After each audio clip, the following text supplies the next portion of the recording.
Hello, this is John from caveofprogramming.com. In this tutorial we're going to look at executing update statements in SQL in Spring. So this is pretty straightforward, and quite simply the JDBC template classes have methods called update, and you can use those just to run some SQL that will update your database.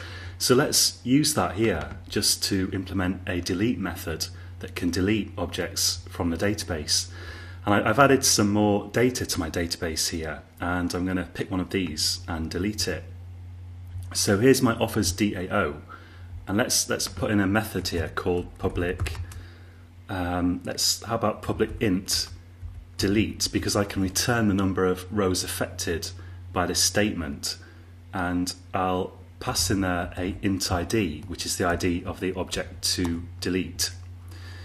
And I'm going to use jdbc.update. So that's in this case the named parameter JDBC template. I use the update method, and I'll say delete from offers where ID equals :ID, and I need to supply the parameter there. So let's create a map SQL parameter source, and I'll call that params again equals new map SQL parameter source. And since I just want to supply one ID here, I'll use the constructor. Since I just want to supply one value, I can use the constructor to do this. I'll call my value ID, and I'll give it the value that's passed in. And then I can pass these parameters to this method, and I want to return the results of this update method because it actually returns the number of rows affected by the query, which for this should always be 1. So we could return a Boolean value, true or false, to say whether it succeeded or not, but let's just return the number of rows affected. Or, having second thoughts now, actually let's make this Boolean, and let's say return the results of this method equal to 1. So if this equals 1 and we've successfully deleted our one row, then it will return true, otherwise it's going to return false. I'll pick one of these to delete.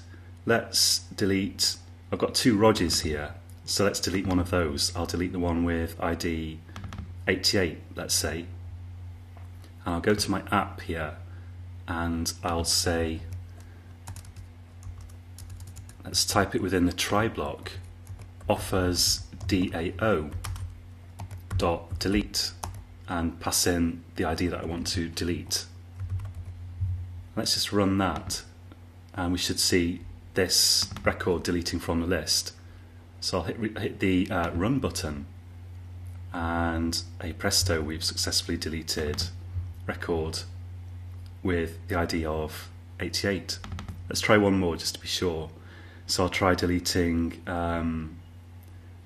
let's try this Rog one with ID 80, and I'll save and run, and yeah, it's worked.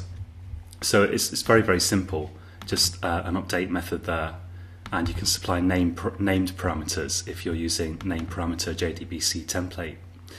Incidentally, if you do want to get hold of, if you're using a named parameter JDBC template but you decide you want to use methods from the plain JDBC template, like methods that allow you to use just a question mark kind of placeholders that you use in so-called normal JDBC, then you can do that by saying name JDBC template dot get JDBC operations, and that will actually return a reference to the underlying plain JDBC template, which has methods that you can use just with non-named wildcards. So if you've got a load of like a sort of historical SQL queries that use the non-named parameter style of placeholder, you can run those queries using a JDBC template rather than a name parameter JDBC template, and you can get a reference to that from your name